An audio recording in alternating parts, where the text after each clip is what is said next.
राज्यसभा चुनाव में हार के बाद कांग्रेस नेता राजेश ठाकुर ने कहा कि आत्ममंथन की जरूरत है, सभी लोगों को गंभीरता से सोचना होगा। नाथवानी खुद इस बात को तलाशने में जुटे हैं कि उनका 30 से 28 वोट कैसे हो गया। मैं इतना ही कहूंगा कि हमारे प्रभारी आदरणीय के राजू साहब ने कोई चीज़ महसूस की, उनको ऐसा लगा होगा, चूँकि वो पोलिंग एजेंट के तौर पे काम कर रहे थे और लगातार गिनती के समय में भी सभी लोगों से जानकारी ले रहे थे।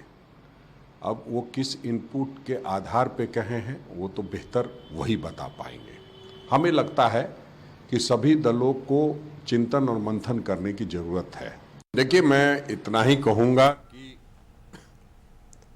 और संवाददाता राहुल का रुख कर लेते हैं, हमारे साथ इस वक्त लाइव जुड़ चुके हैं। और राहुल, देखिए, कई ऐसी बातें हैं जो अब धीरे धीरे खुलकर सामने आ रही है। पार्टी नेताओं का कहना है कि हम इस पर आत्ममंथन कर रहे हैं और समीक्षा की इस पर जरूरत है। लेकिन राज्यसभा चुनाव के दौरान जो कुछ भी हुआ, जिस तरह से प्री प्लानिंग की बात कही गई थी, वो तमाम प्लानिंग धरी की धरी रह गई और नाथवानी ने जीत हासिल कर ली और कांग्रेस प्रत्याशी हार चुके हैं। लेकिन अब समीक्षा की बात कही जा रही है, कितना सही है ये और पार्टी के नेता इसे किस तरह से ले रहे हैं, क्योंकि एक दूसरे पर ही आरोप लगाए जा रहे हैं, चाहे वो कांग्रेस हो या फिर आरजेडी।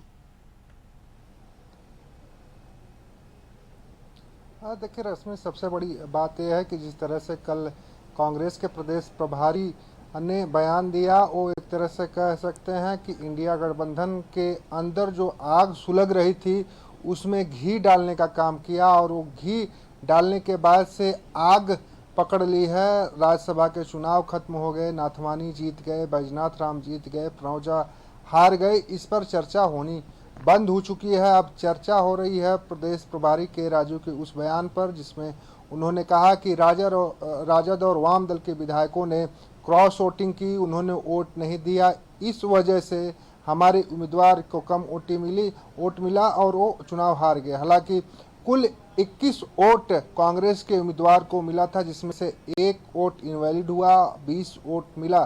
तो कांग्रेस का कहना यह है कि 16 विधायक हमारे थे, 4 विधायक जो जेएमएम के थे उनकी ओर से वोट डाला गया और 1 विधायक और जो जिसने वोट डाला था वो कैंसिल हुआ। तो ऐसे में सवाल खड़ा होता है कि बाकी विधायक जब ये दावा कर रहे हैं कि सभी लोग साथ में थे, सभी लोग इंडिया अलायंस के उम्मीदवार प्रणव झा को ही वोट किए हैं, तो ऐसे में और वोटों की गिनती कैसे गड़बड़ा गई और वोट कहाँ गए, इस पर आत्ममंथन और चिंतन करने की ज़रूरत है। लेकिन इस समय जो है वाम दल और राजद लामबंद हुआ है और एक तरह से कह सकते हैं कि कांग्रेस को घेरने की कोशिश और कांग्रेस पर कई बड़े आरोप लगा रहे हैं। आरजेडी की ओर से साफ कहना है कि मुख्यमंत्री हेमंत सोरेन इंडिया गठबंधन के राज्य में जो हैं मुखिया हैं और उन्हें रिव्यू करना चाहिए। रिव्यू करने के साथ ही साथ जो इंडिया गठबंधन के झारखंड में कांग्रेस घटक दल है उसे बाहर करना चाहिए। कांग्रेस इस पर कह रही कि बात तो आरजेडी की जायज़ है, लेकिन समीक्षा के बाद जो गद्दार है उन्हें इस गठबंधन से बाहर करना जरूर चाहिए और ये जरूरी है। हालांकि रिव्यू की बात कही जा रही है, लेकिन रिव्यू करने का जिम्मा अब मुख्यमंत्री हेमंत सोरेन के पाले में है। मुख्यमंत्री हेमंत सोरेन इसका रिव्यू करेंगे कि नहीं करेंगे, यह कह पाना और बता पाना फिलहाल तो मुश्किल दिखाई दे रहा है। लेकिन एक चीज़ यहाँ स्पष्ट हो गया है कि लाख तैयारियां इंडिया गठबंधन ने किया, लेकिन परिमल नाथवानी ने उस पर कहीं न कहीं पानी डालने में असफल हुए और यही वजह रही कि कल 28 वोटों से परिमल नाथवानी की जीत हुई, जबकि 2 वोट इनवैलिड हुए। अगर 2 वोट इनवैलिड नहीं हुए होते तो 30 वोटों से वो जीत हासिल करते। बिल्कुल राहुल, देखिए, और जिस तरह से राज्यसभा का ये चुनाव हुआ है झारखंड में, उसके बाद अब इतना तो स्पष्ट हो चुका है कि महागठबंधन में ऑल इज वेल नहीं है और अब बात सिर्फ झारखंड की नहीं रह गई है, बिहार में भी इसे लेकर बयानबाजी की जा रही है। बिहार से भी आरजेडी के नेता अब खुलकर सामने आ रहे हैं और उनका साफ तौर से कहना है कि जब बात गठबंधन की आती है तो गठबंधन धर्म का पालन हमेशा आरजेडी ने किया है और कांग्रेस हमेशा ही बैकफुट पर रही है। राहुल, देखिए रश्मि, बात यहाँ पर पटना और रांची की नहीं रही है।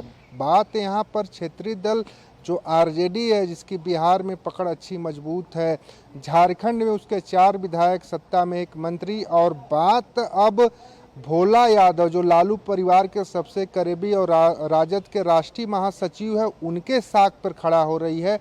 क्योंकि इस राज्यसभा चुनाव में भोला यादव ही पोलिंग एजेंट थे। जो 4 विधायक आरजेडी के थे, उन्हीं को वोटिंग के बाद दिखाते थे अपना जो वोट का पर्चा है, जो बैलेट पेपर होता है, उसे दिखाकर जब वो उसे सही बोलते हैं तभी वो बॉक्स में डाले हैं। तो सवाल आरजेडी के महासचिव पे उठ रहा है, और महासचिव पे अगर सवाल उठ रहा है वो भी भोला यादव जैसे शरीक नेता पर, तो ये चर्चाएं बिहार झारखंड में होनी तय हैं। और इसी को देखते हुए आप देखेंगे कि सुबह 9 बजे आरजेडी कार्यालय में भोला यादव ने खुद प्रेस कॉन्फ्रेंस की, और प्रेस कॉन्फ्रेंस कर कांग्रेस को खरी खोटी सुनाई, और सीधे तौर पर आरोप जो है के राजू पर मढ़ा और कांग्रेस के विधायकों पे मढ़ा कि कांग्रेस के अंदर पोल है, और उस पोल को भरने के लिए आरजेडी का नाम लेकर, क्षेत्रीय दल का नाम लेकर बदनाम किया जा रहा है। जबकि राजद सुप्रीमो हो या राजद की पूरी पार्टी हमेशा दुख की घड़ी में जो है कांग्रेस के साथ खड़ी हुई। हम मरना स्वीकार करेंगे, लेकिन कभी भी आरएसएस और बीजेपी के विचारधारा के साथ हम नहीं जाएंगे, हम उसे वोट नहीं करेंगे। तो देखिए, बड़ा आरोप दोनों तरफ से है, और इस आरोपों पर चर्चा इसलिए हो रही है क्योंकि भोला यादव के साख पर सवाल उठा है। जी, तो ये भी समझना जरूरी हो जाएगा कि जेएमएम का इस पर क्या रुख है। ठीक है, कांग्रेस और आरजेडी और वामदल एक दूसरे पर आरोप प्रत्यारोप लगा रहे हैं, लेकिन जेएमएम का इस पर क्या स्टैंड है? राहुल, जेएमएम के किसी नेता से बातचीत हो पाई है?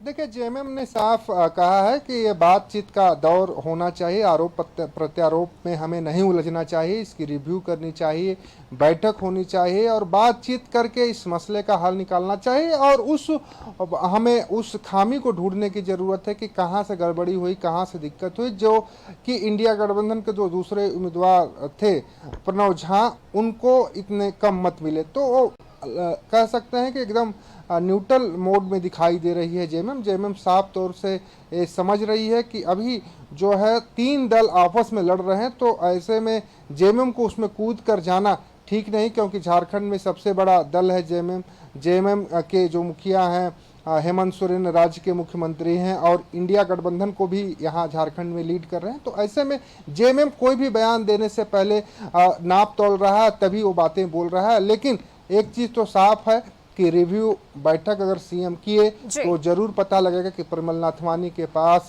जो 4 वोट अधिक आए वो कहां से आए। आखिर में कांग्रेस के विधायक थे, आरजेडी के विधायक थे, या वाम दल के विधायक थे, जिनकी वजह से एनडीए के समर्थित उम्मीदवार परिमल नाथवानी की जीत सुनिश्चित हुई। जी बिल्कुल राहुल, और हमारी भी नजर बनी रहेगी, चूंकि आखिर क्रॉस वोटिंग हुई कहां से, और जिस तरह से समीक्षा की बात अब कही जा रही है दलों की तरफ से, महत्वपूर्ण होगा देखना कि समीक्षा के बाद क्या बातें निकलकर सामने आती है। फिलहाल बहुत शुक्रिया राहुल आपका इस जानकारी के लिए। और